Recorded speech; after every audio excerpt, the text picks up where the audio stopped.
তো guys, happy merry Christmas. আজ আমাদের বাড়িতে কিন্তু এই কেকটা এনেছে। তোমরা কে কি কেক খেয়েছো আমায় কিন্তু কমেন্ট করে অবশ্যই জানিও। তো চলো তোমাদের কেকটা খুলে দেখানো যাক। মা, কেকটা খুলো। এই কেকটা আমাদের পাশে একটা রুটি কাকু বিক্রি করতে আসে, তার কাছে রুটি কেক অনেক কিছু থাকে, তার কাছ থেকেই নিয়েছি। গরিব মানুষেরও লাভ হলো, আমরাও একটু কম দামে পেয়ে গেলাম। আর উল্টো করে কেকটা খোলা হয়ে গেল তোমাদের সাথে কথা বলতে বলতে। এই দেখো কেকটা। তো কেকটা কেমন দেখতে হয়েছে তোমরা কিন্তু অবশ্যই বলো। হ্যাঁ, অবশ্যই আমি করিনি তো কি হয়েছে, কেকটা তো পছন্দ করে নিতে হয়েছে। আর সবাইকে কিন্তু মেরি ক্রিসমাস। সবাই কিন্তু অবশ্যই অবশ্যই জানিও তোমরা কে কি কেক খেয়েছো।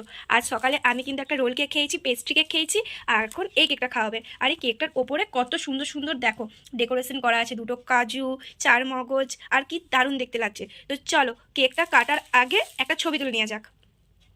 তো আমি ছবি তুলে নিয়েছি, ছবি না তুলে থাম্বনেলে দিব কিভাবে। তো চলো কেকটা কাটি। মা, তুমি কেকটা কাটো আর আমার সব ইউটিউব ফ্রেন্ডসদের দেখাও কেকটা কত সুন্দর দেখতে হয়েছে। আর এই রুটি বেকারিদের কাছে, মানে রুটি কাকুদের কাছে যে কেকগুলো পাওয়া যায় না, এদের ভিতর মানে এই কেকগুলোর ভিতরে কিন্তু অনেক মোরব্বা থাকে, তাই কেকগুলো খেতে আরো বেশি ভালো লাগে। মা, কাটো। আই তো, মেরি ক্রিসমাস, মেরি ক্রিসমাস। তো তোমাদেরকে এই সানটা কেক, মানে সানটা কি গিফট দিল আমায় কিন্তু অবশ্যই জানিও।